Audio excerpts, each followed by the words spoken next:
بھی اپنے اپنے گھروں کو لوٹ رہے تھے، تو وہ بھی 18 تاریخ تھی، جو مشہور ہے غدیر خم کے مقام پر حضور علیہ السلام روم کو گئے اور فرمایا کہ بھئی تم لوگ، یمن والوں کو مخاطب کیا کہ تم لوگ مجھ سے علی کی کوئی بات شکایت کرنا چاہتے ہو، اور تم نے مجھ سے کہا تھا کہ میرا قول اس شکایت کو سننے کے بعد کیا ہے، تو میں اپنا قول خود کو سنا دیتا ہوں۔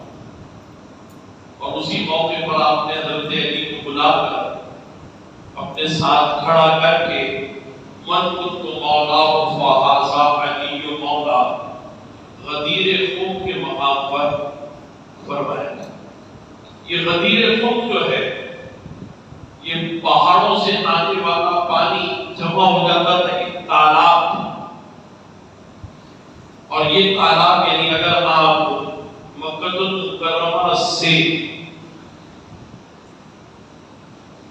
حدیبیہ کی جانب جا رہے ہیں، حدیبیہ مکہ المکرمہ کا جو جغرافیہ ہے وہ اس طرح ہے کہ مشرق بیت اللہ شریف کے دروازے کی جانب ہے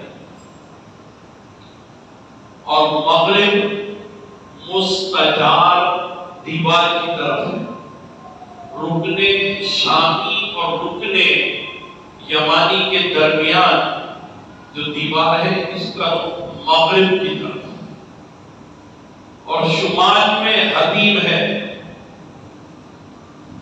اور جنوب میں اس کے مستجاب دیوار ہے، یعنی رکن یمانی اور رکن اسود کے درمیان کی دیوار۔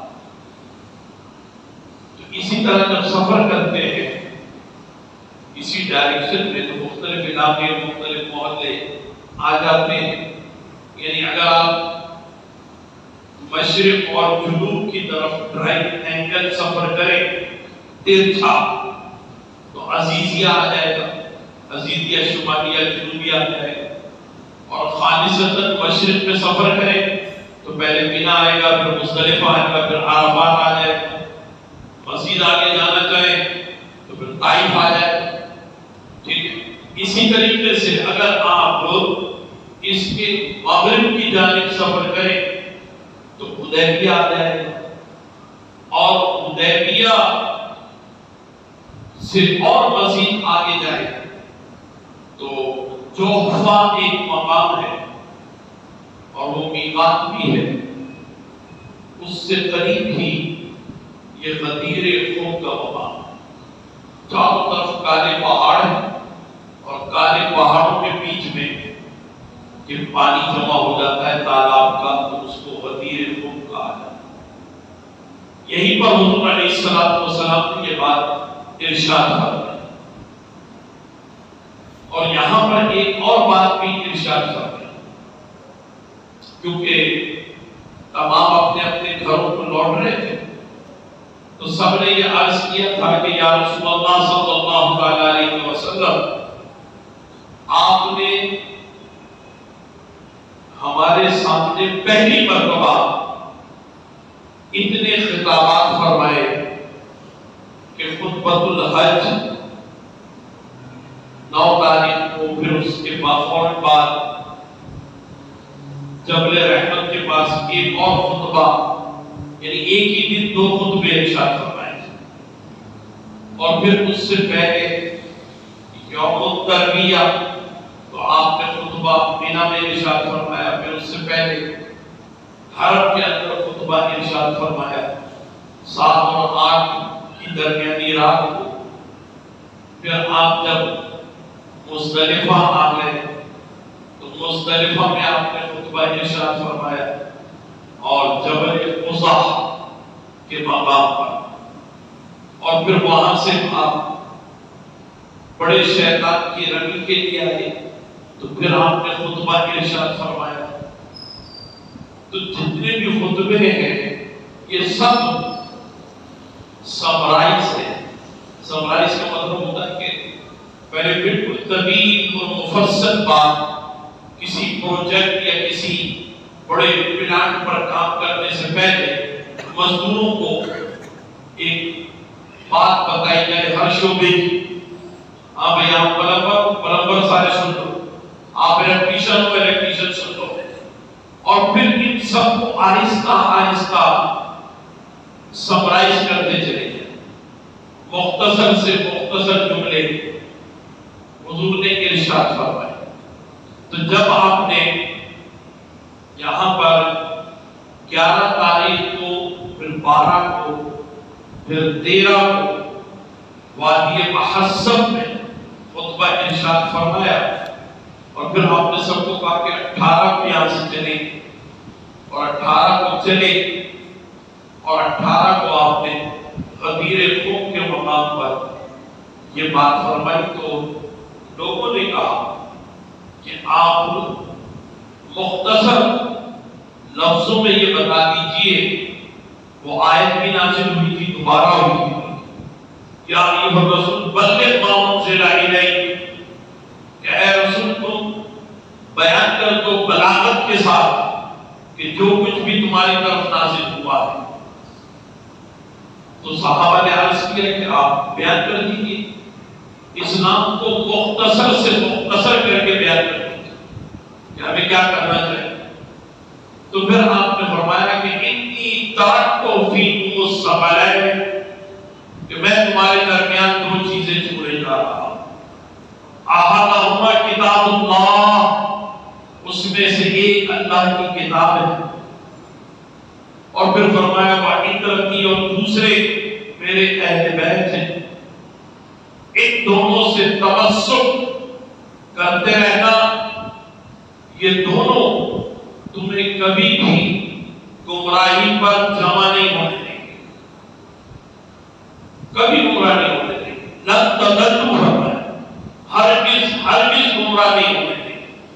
اور پھر فرمایا کہ یہ دونوں حوض کوثر پر لا کر تمہیں مجھ سے ملا دیں گے. تو یہ پورا دین اسلام کا خلاصہ 2 جملوں میں حضور علیہ الصلوۃ والسلام نے ارشاد فرمایا. تو یہ 18 تاریخ کا واقعہ ہے, اور 18 تاریخ کی شہادت عثمان غنی رضی اللہ تعالیٰ عنہ بھی ہے, مگر دونوں میں بڑا فرق ہے. دونوں کے درمیان تقریباً 26 سال کا عرصہ ہے.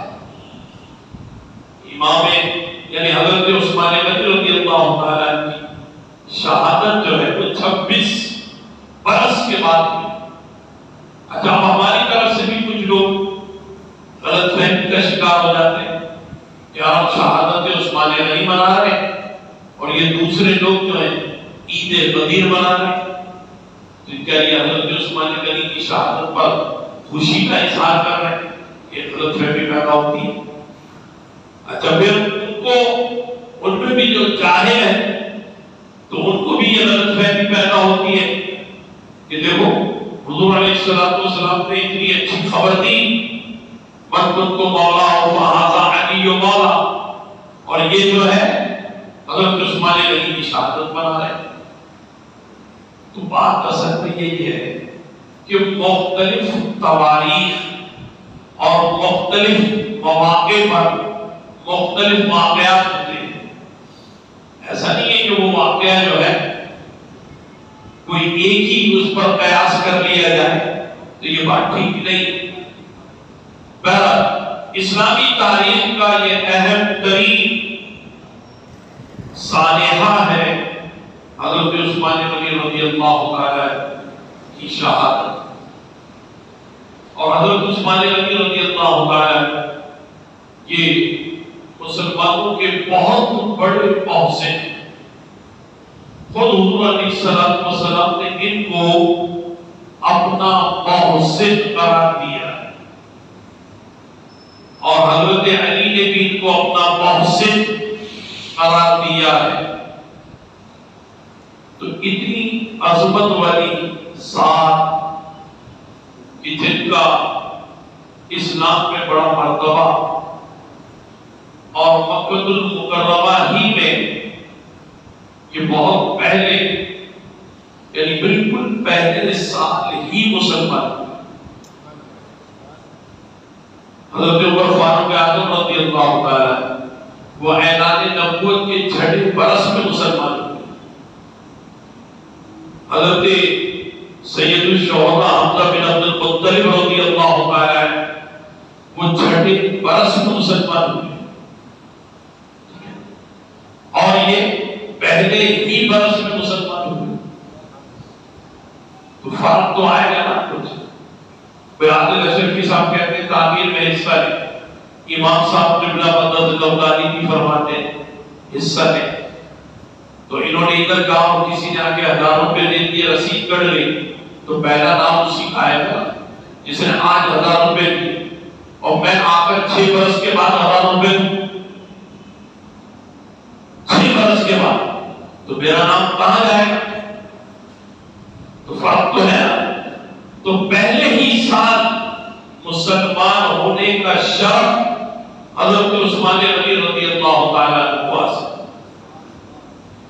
اور پھر یہ بات بھی یاد رکھیے کہ حضرت ابوبکر صدیق رضی اللہ تعالی حضور علیہ الصلوۃ والسلام سے سلسلہ نسب کے اعتبار سے 8ویں پشت میں یہ دونوں ایک ہو جاتے ہیں.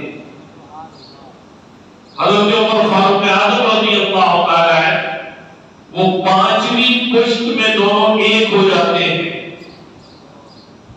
اور حضرت علی کرم اللہ تعالی وجہہ الکریم رضی اللہ تعالی وہ دوسری پشت میں ہی ایک ہو جاتے ہیں.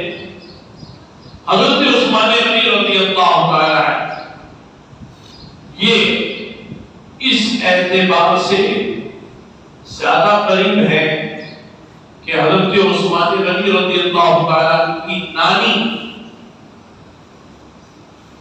ام البیدہ یہ بعد میں ام حکیم بھی کہا تو یہ آپ کی نانی اور حضور کے دادا حضرت عبد المطلب رضی اللہ تعالی یہ دونوں جڑواں پیدا ہوئے تھے.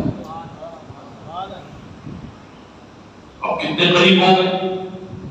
اور دوسرے یہ کہ خاندان بنو امیہ سے تعلق تھا تو اس اعتبار سے حضور علیہ الصلوۃ والسلام کے ایک دادا جو عبد مناف ہیں تو عبد مناف کی اولاد میں حضور بھی ہے اور حضرت عثمان غنی رضی اللہ عنہ. تو یہ بھی سلسلہ نسب اور نزدیک اور قریب کا ہے.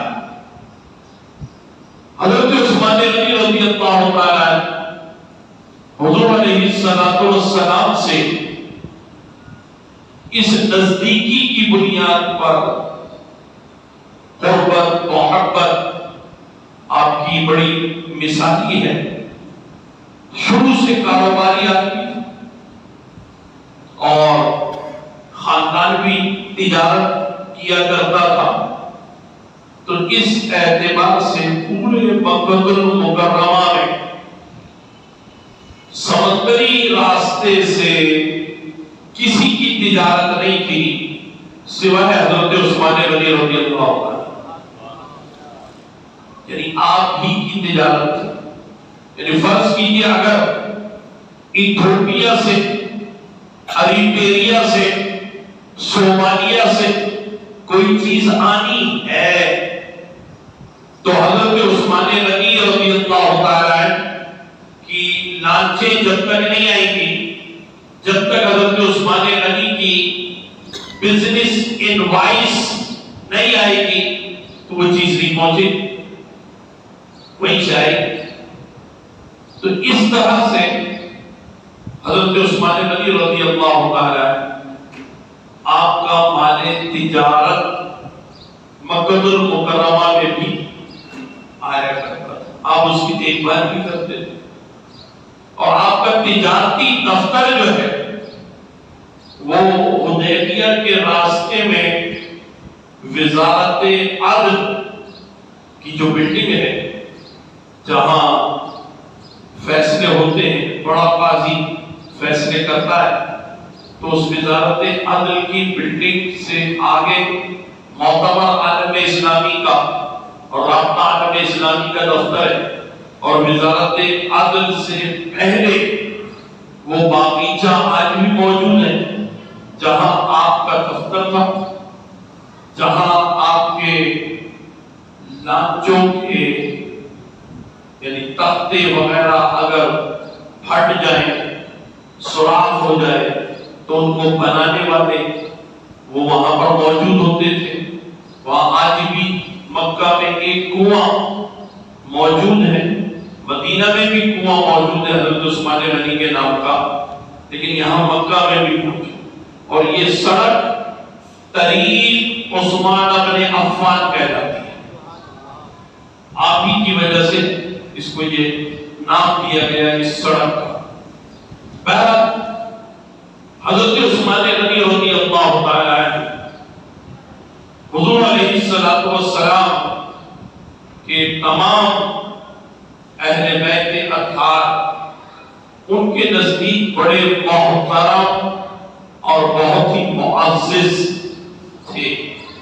اسی وجہ سے جب آپ کی صاحبزادی حضرت رقیہ ابو لہب کے بیٹے نے رخصتی سے پہلے ہی طلاق دے دی تو حضور علیہ الصلوۃ والسلام نے سیدتنا رقیہ سلام اللہ تعالی علیہا کا عقد حضرت عثمان غنی سے کر،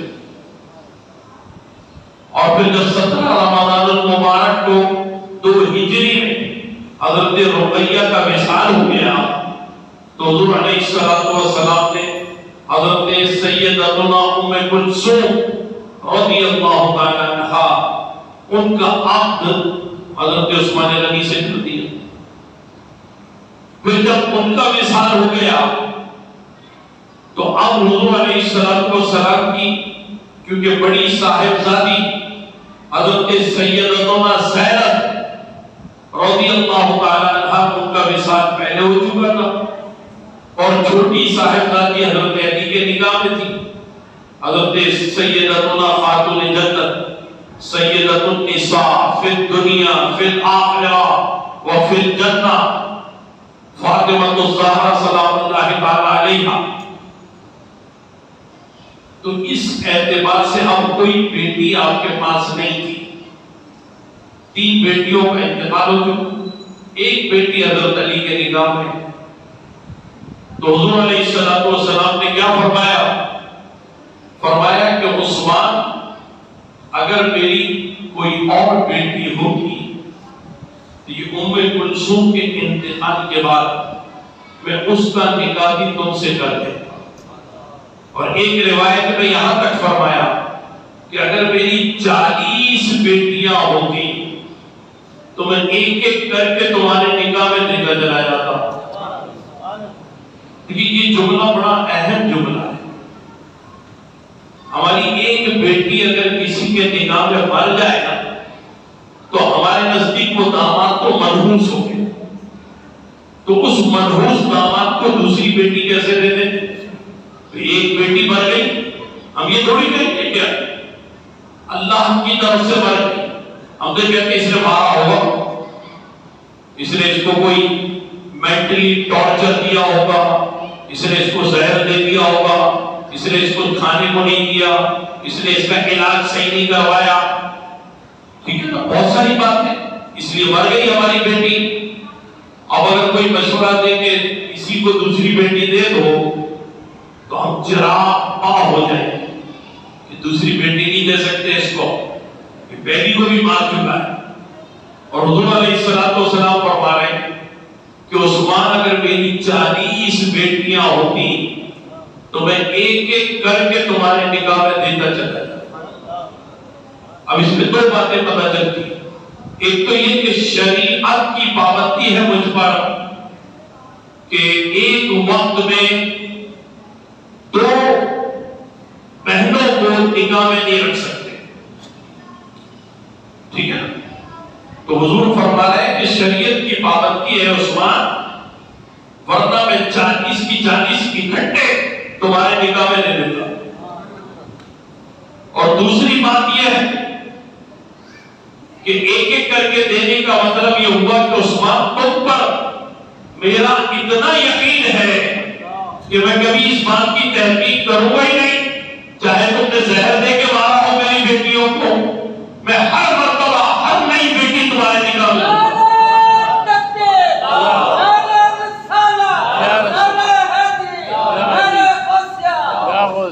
تو آپ ذرا غور فرمائیں کہ کتنی اہم اعتماد کی، بھروسے کی بات ہے جو حضور علیہ السلام نے حضرت عثمان غنی رضی اللہ تعالی عنہ ان سے یہ بات کی.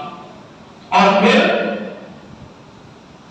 حضرت عثمان غنی رضی اللہ تعالی عنہ کو حضور علیہ السلام نے جب بھی جو بھی حکم دیا یا آپ نے کوئی بات کسی دوسرے سے سنی کہ وہ اللہ کے رسول یہ فرما رہے ہیں، اپنے کانوں سے نہیں سنا، کسی دوسرے سے سنا، تب بھی آپ اس پر یقین رکھتے تھے،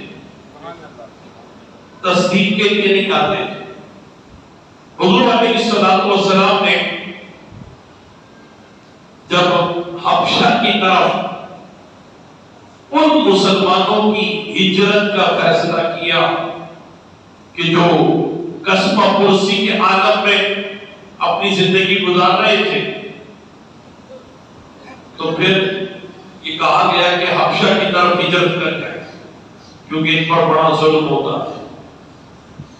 انتخاب حضور علیہ السلام نے کیا کہ یہ فلاں فلاں چلے جائیں، حالانکہ اس انتخاب میں زیادہ ضرورت حضرت بلال حبشی کی تھی کہ ان کو دوسری جگہ بھیج دیا جائے، بڑا ظلم ہوتا ہے. عامر بن فہیرہ کی ضرورت تھی کہ ان کو دوسری جگہ بھیج دیا جائے، ان پہ ظلم ہوتا ہے. لیکن حضور علیہ السلام نے فرمایا کہ یہ تم لوگ جاؤ، فیملی کا حساب رکھا ہے، اپنے بچوں کے ساتھ چلے حبشہ کی طرف. اب حبشہ جو ہے وہ مکہ المکرمہ اور حبشہ کے درمیان ایک سمندر ہے، ریڈ سی، بحر کلثوم بھی کہتے ہیں اس کو، بحر احمر بھی کہا جاتا ہے. اگرچہ بہت زیادہ چوڑا سمندر نہیں ہے. یمن کی بندرگاہ عدن سے یہ چلتا ہے اور پھر جارڈن کی بندرگاہ تک چلا جاتا ہے. تو یہ ریڈ سی جو ہے اس سے گزرنا، چاہے زیادہ گہرا نہ ہو تب بھی سامان کے ساتھ گزرنا، گود والے بچوں کے ساتھ گزرنا، اپنے کپڑے لتے لے کر کے گزرنا، یہ آسان کام تو نہیں تھا. تو حضور علیہ السلام نے حضرت عثمان غنی رضی اللہ تعالی عنہ کو اس قافلے کا حصہ بنایا. اس لیے نہیں کہ ان پر بھی کوئی ظلم ہوتا تھا مکہ میں، اس لیے بتایا کہ ان کے پاس لانچ تھی، وہ اپنی لانچ کے ذریعے سمندر کو کراس کروا سکتے تھے. پھر دوسرے حبشہ کے بادشاہ نجاشی سے ان کے تجارتی روابط تھے، تعلقات تھے. تو وہاں جب پہنچیں گے تو وہاں پہنچ کر ان کو اطلاع کریں گے. پہلے زمانے میں ظاہر آج کی طرح ریڈار تو نہیں تھے. آج تو ریڈار بتا دیتا ہے کہ کوئی اجنبی جہاز ہماری سرزمین پہ داخل ہوا. اس زمانے میں فصیلوں کے اندر رہتے تھے لوگ اور گہری نظر رکھتے تھے ہر راستے پر. اس زمانے میں دو ہی راستے تسلیم کیے جاتے تھے، یا خشکی یا بحری، فضائی راستہ تھا ہی نہیں، ہوائی جہاز ایجاد ہی نہیں ہوا تھا، تو اس لیے اتنے بڑے قافلے جس میں 82 افراد آ رہے ہو تو پتہ تو چلتا ہے کہ 82 افراد اچھے خاصے ہوتے، تو یکدم تیر انداز وہ اگر قلعے سے تیر چلائیں گے تو یہ 82 کے 82 مر جائیں گے، تو ضرورت یہ تھی کہ ایک ایسا شخص امیر قافلہ ہو کہ وہ جا کر کے اپنے روابط اور تعلقات کی بنیاد پر ان کو پرمیشن دلوائے، اپروچ دلوائے کہ بھئی ہم داخل ہونا چاہتے ہیں، تو چلا جی داخل ہو۔ تو دیکھیے حضرت عثمان غنی رضی اللہ عنہ کی ایک خدمت تو یہ کہ ان کی ناچوں نے، ان کی کشتیوں نے حبشہ کی ہجرت کا عمل مکمل کروایا، اور دوسرے ان کے تعلقات نے حبشہ کے بادشاہ نجاشی سے اپرول دلوائی، اور پھر یہ وہاں پہنچ گئے۔ ان میں حضرت جعفر طیار رضی اللہ تعالی وہ بھی شامل تھے، وہ حضور علیہ السلام کے اہل بیت کے ایک فرد ہیں۔ حضرت جعفر طیار رضی اللہ تعالی حضرت علی کے بڑے بھائی ہیں، حضرت عقیل سے چھوٹے بھائی ہیں، اور حضرت سید الشہداء حمزہ بن عبد المطلب رضی اللہ تعالی عنہ کے لے پالک ہیں۔ لے پالک سمجھتے ہیں متبنہ، کسی کو گود لے لیا اور پال لیا، تو یہ متبنہ تھے حضرت حمزہ رضی اللہ تعالی عنہ۔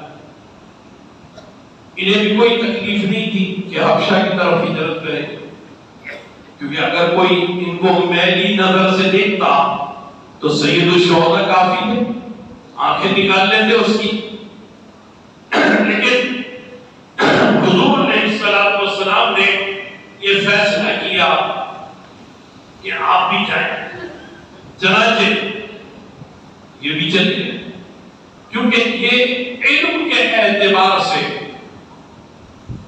بہت اچھی گفتگو کرتے تھے، اور ان دونوں کا یعنی حضرت عثمان غنی رضی اللہ عنہ اور حضرت جعفر طیار رضی اللہ عنہ دونوں کے بھیجے جانے کا فیصلہ یہ نبوی فیصلہ ہے، اور نبوی فیصلہ غیبی فیصلہ ہوتا ہے، اللہ تعالیٰ کی طرف سے تائید حاصل ہوتی ہے، لہذا یہ فیصلہ سمجھ لیں الہامی فیصلہ تھا، یہ وحی الہی کے تابع فیصلہ تھا، جس کا نتیجہ پھر بہت اچھا یہ ملا کہ حضرت عثمان غنی کی قربت بادشاہ نجاشی سے، تو اس نے اپنے دربار میں روزانہ کا ماحول بنایا کہ بھئی آپ دونوں آ کر بیٹھا کریں، اور 40 نصرانی علماء، عیسائی علماء 40 وہ بھی بیٹھا کرتے تھے، اور یہ دو مسلمان، نجاشی بادشاہ اس کا تعلق بھی نصرانیت سے ہی تھا۔ اب یہ بیٹھتے تھے تو بیٹھنے کا مطلب ہے کہ دربار میں جب لوگ بیٹھتے ہیں بادشاہ کے دربار تو بڑی بات ہوتی ہے، بادشاہ بھی کوئی چھوٹا موٹا نہیں، حبشہ کا بادشاہ۔ حبشہ ابھی آپ اگر دنیا کے نقشے پہ ڈھونڈیں گے نا گھر جا کر نہیں ملے گا، لیکن اریٹریا، ایتھوپیا اور ایتھوپیا کا دارالحکومت ادیس ابابا اور پھر اس کے ساتھ ملا ہوا صومالیہ، یہ سارے 3 ملکوں پر پھیلا ہوا یہ رقبہ جو تھا یہ حبشہ کہتا تھا۔ اتنا بڑا ملک، بہت بڑا ہے رقبے کے اعتبار سے، یعنی موجودہ پاکستان اس کے اندر 4 پاکستان آ جائے، اتنا بڑا پاکستان تو چھوٹا سا رقبہ رکھتا ہے۔ تو یہ میں عرض کرنا چاہ رہا ہوں کہ اتنا اہم بادشاہ، تو اس کے دربار میں جب 2 مختلف تہذیبوں کے، 2 مختلف ثقافت کے لوگ آ کر کے بیٹھیں گے تو ان سے وہ بہت کچھ سیکھیں گے۔ ہاں بھائی، آپ کے یہاں قربانی کا تصور کیا ہے، مسلمانوں کے یہاں کیا ہے، آپ کے یہاں خواتین کے ساتھ کیا سلوک ہونا چاہیے، آئینی قوانین کیسے ہیں، سارے مسائل ہیں، ان پہ گفتگو بات چیت، بھائی آپ کے رسول کیا فرماتے ہیں عورتوں کے بارے میں، اور حضرت عیسیٰ علیہ السلام کیا فرماتے ہیں عورتوں کے بارے میں۔ تو اس طرح کی گفتگو علمی اور فکری، اعتقادی اور نظریاتی گفتگو ہوا کرتی تھی، اور بادشاہ کے سامنے بولتے ہوئے بھی ذرا سوچ سمجھ کے بولنا پڑتا ہے، یعنی جو بات وضاحت طلب ہو 20 جملوں میں بولی جائے اور تقریباً 15 منٹ میں بولی جائے تو 15 منٹ کی بات کو آدھے منٹ میں بولنا ہے، جملوں کو سمو کر۔ تو اتنا مدبرانہ اور اتنا محققانہ اور اتنا ناصحانہ اور اتنا واعظانہ مقالہ سما سے ادا کرنے کے لیے بڑے علم کی ضرورت ہے۔ دریا کو کوزے میں بند کرنا یہ آسان کام نہیں ہوتا۔ تو یہ بات چیت ہوتی تھی۔ اب آپ خود غور کیجئے کہ اگر 5-5 منٹ ملتے ہوں گے سب، 42 افراد ہیں، 42، 40 ایک عقیدے نصرانی، تو ان کو کتنے ملے؟ 200 منٹ، اور 2 مسلمان، ان کو کتنے ملے؟ 10 منٹ۔ تو یہ 10 منٹ والے، یہ 200 منٹ گفتگو کرنے والوں پر غالب آ گئے۔ 2 سال نہیں گزرے، 2 سال، 2 سال کے اندر جب قوم سے خطاب ہوتا ہے نا، تو قوم سے خطاب کے لیے اس نے سب کو بلا لیا، نجاشی نے، اور اس نے کہا کہ میں پیدائشی طور پر اور نسل در نسل نصرانی تھا، آج کے بعد سے نہیں ہوں، اب میں مسلمان ہونے جا رہا ہوں۔ وہ جو 40 اس کے مصاحبین علماء تھے نصرانی، ان سب کے پیروں کے نیچے سے زمین نکل گئی کہ ہم اس کو سنبھال نہیں سکے۔ یہ 2 مسلمان جو صرف 10 منٹ بولتے تھے، 5 منٹ حضرت عثمان غنی کے 5 منٹ جعفر طیار رضی اللہ تعالیٰ عنہما کے، انہوں نے کیا بھول کر کے پلا دیا، کون سی کیدر سنگل اس کو سنبھا دی کہ یہ تو فوراً پلٹ گیا۔ ہم اس نسل در نسل پیچھے لگے رہے، یہ پلٹا ہی نہیں، مکمل ہماری طرف نہیں آیا، ان کی طرف چل رہے، یہ کیا بات؟ تو یہ بڑی اہم بات ہوتی ہے، اور حضور علیہ السلام نے یہ فیصلہ فرمایا۔ اس فیصلے کے نتیجے میں یہ فائدہ پہنچا، اور پھر اس کے فوجی بر قبائل جب وہ بھی مسلمان ہو گئے تو بربر قبائل یہ پھیلے ہوئے ہیں مراکش تک، یعنی صومالیہ سے ملا ہوا ہے سوڈان بہت بڑے رقبے پر ہے، تو سوڈان کے مجاہدین، پھر سوڈان کے مجاہدین الجزائر تک، پھر الجزائر کے مجاہدین جو ہے لیبیا تک، پھر لیبیا کے مجاہدین مراکش تک۔ تو وہ مراکش تک یہ بربر قبائل جو ہے یہ سارے کے سارے مسلمان ہو اس کے زیر اثر، اور یہ اسی سے متعلق جرنیل یہ موسیٰ بن نصیر، بہت بڑے جرنیل کا نام آتا ہے، یہ بربر ہے۔ یوسف بن تاشفین یہ بھی بربر قبیلے سے تعلق رکھنے والا مجاہد تھا۔ اسی طریقے سے اور بہت سارے. تو کہنے کا مقصد یہ کہ یہ حکمت عملی جو ہے پیارے آقا علیہ الصلوۃ والسلام کی، کہ جس کے نتیجے میں اسلام بڑی تیزی کے ساتھ پھیلا. اور پھر حضور علیہ الصلوۃ والسلام نے جب یہ فرما دیا کہ رعایا اپنے بادشاہ کے دین کے تابع ہوتی ہے، تو پھر سارے کے سارے افریقی مسلمان ہو گئے، کیونکہ نجاشی مسلمان ہو گیا. سرکار نے یہ فرمایا کہ رعایا اپنے بادشاہ اور اپنے حاکم کے دین کے تابع ہوتی ہے. بادشاہ جو ہوگا قوم کی وہی بنے گی. تو مطلب پیغام تھا کہ بادشاہ مسلمان ہو گیا، تم سب بھی مسلمان ہو جاؤ. سارے کے سارے مسلمان ہو. اللہ اکبر.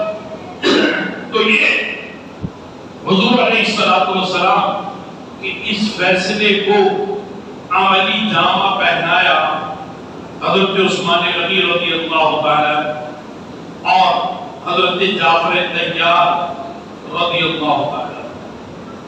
اور پھر مکہ المکرمہ کی یہ خدمت اپنی جگہ جب مدینہ المنورہ کی طرف ہجرت ہو چکی تو اس کے بعد یہ پیغام پہنچ گیا. چنانچہ حضرت عثمان غنی رضی اللہ تعالی 2 ہجری کے آغاز ہی میں حبشہ کے مہاجرین کو لے کر وہاں پہنچے. اور جب وہاں پہنچے تو کیونکہ قیام حبشہ میں حضرت ام المؤمنین ام حبیبہ رضی اللہ تعالیٰ عنہا ان کے سابق شوہر کا وہاں بعض نے کہا انتقال ہو گیا، بعض نے کہا کہ وہ دین کو ہی بدل دیا، وہ مجوس کو نصرانی ہو گیا. تو نصرانی ہونے سے یہ نکاح سے نکل گئی. تو پھر حبشہ کے بادشاہ نجاشی نے پوچھا کہ آپ کیا چاہتی ہیں، اب آپ کے لیے کیا چاہتی ہیں؟ تو انہوں نے کہا بادشاہ کی خواہش یہ تھی کہ مجھ سے نکاح کر لیں، لیکن انہوں نے کہا کہ میں نے اپنے آپ کو اللہ کے رسول کے لیے ہبہ کر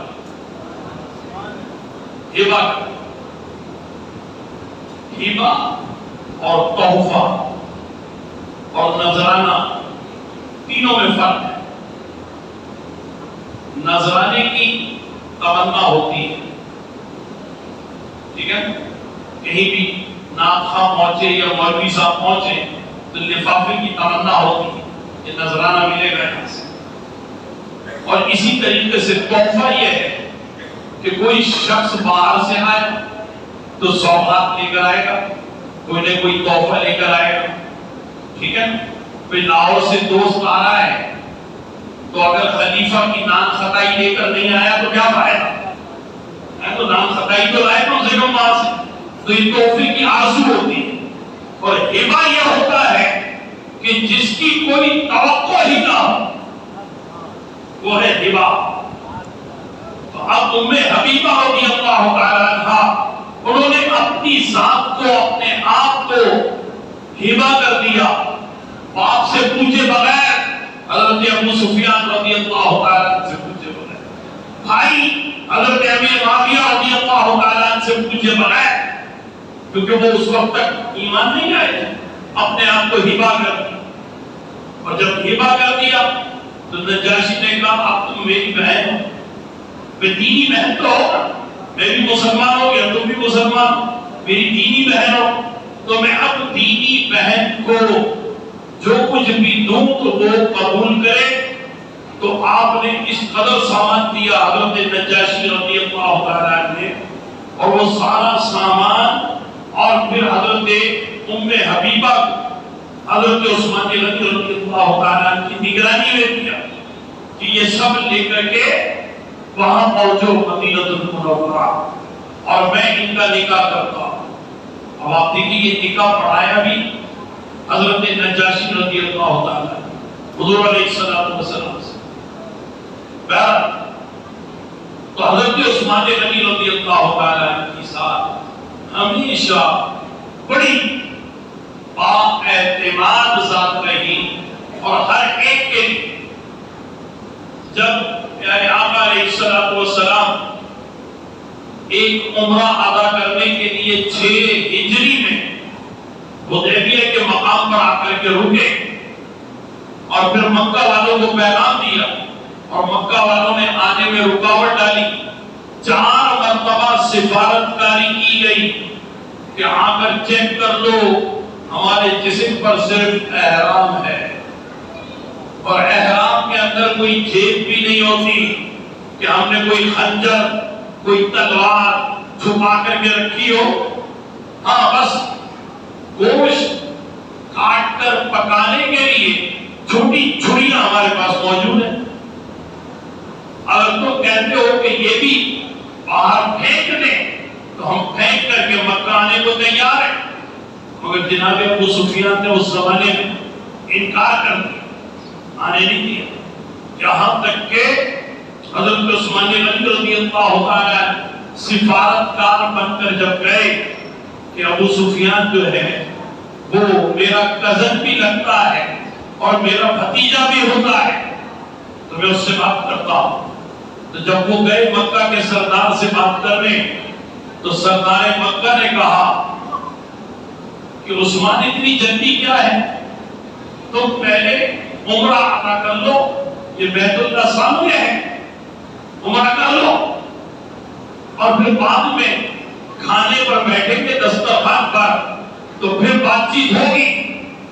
حضرت عثمان غنی نے ابو سفیان کے اشارے پر اس طرف دیکھا تو بیت اللہ نظر آ رہا تھا، سین بھی کھڑے تھے، تو حضرت عثمان غنی گھوم کر بیت اللہ کو پیٹ کر اور پھر اس کے بعد کہا کہ ابو سفیان تم کو غلط فہمی ہے، تم مجھے یہ کہہ رہے ہو کہ میں عمرہ ادا کر لوں، احرام کھول دوں اور آرام سے بیٹھ کر کے دسترخوان پر باتیں کروں، تم یہ پیشکش کر کے کیا کہنا چاہتے ہو؟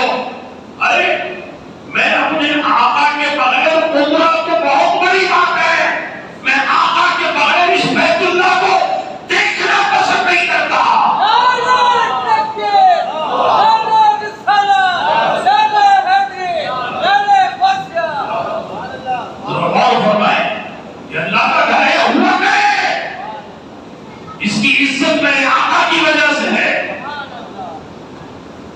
اپنے آقا کے بغیر عمرہ تو بہت دور کی بات ہے، میں اس کعبہ معظمہ کو دیکھنا بھی پسند نہیں کرتا، پیٹ کر لی اس کی طرف۔ دیکھیں یہ بڑی اہم بات، ادھر یہ فرمایا، ادھر صحابہ کرام آپس میں سرگوشیاں کرتے، کسی نے کہا کہ عثمان چلے گئے سفارتکار بن کر، وہ تو عمرہ کر لیں گے، ہم اتنے دنوں سے احرام باندھے بیٹھے ہیں، احرام کی پابندیاں ہیں۔ حضور علیہ السلام تک یہ سرگوشی پہنچی تو آپ نے فرمایا سنو، وہ میرا عثمان ہے، وہ میرا عثمان ہے، میرے بغیر عمرہ نہیں کرے گا۔ یہ حضرت عثمان غنی رضی اللہ تعالیٰ عنہ پر اللہ کے پیارے حبیب اور امراض امت کے طبیب صلی اللہ تعالیٰ علیہ وآلہ وسلم کا اعتماد ہے۔ حضرت عثمان غنی رضی اللہ تعالیٰ عنہ ہر ایک کے نزدیک بڑے معتمد علیہ اور بہت ہی زیادہ معتبر رہے۔ کسی نے کہا تھا حضرت علی سے کہ علی جب تمہارا نکاح فاطمہ سے ہو رہا تھا تو حضور نے فرمایا تھا کہ تمہارے پاس کچھ نہیں ہے تو اپنی یہ زرہ بیچ دو بازار میں۔ تم زرہ بیچنے جا رہے تھے تو عثمان نے خرید لی تھی، تو عثمان نے کم پیسے دیے ہوں گے، تو حضرت علی نے کہا کہ ابھی تجھے کیا معلوم، عثمان نے زرہ مجھ سے خریدی سب سے زیادہ دام میں، اور خریدنے کے بعد وہ زرہ مجھے بطور تحفہ واپس بھی کر دی۔ اور میں نے جب حضور علیہ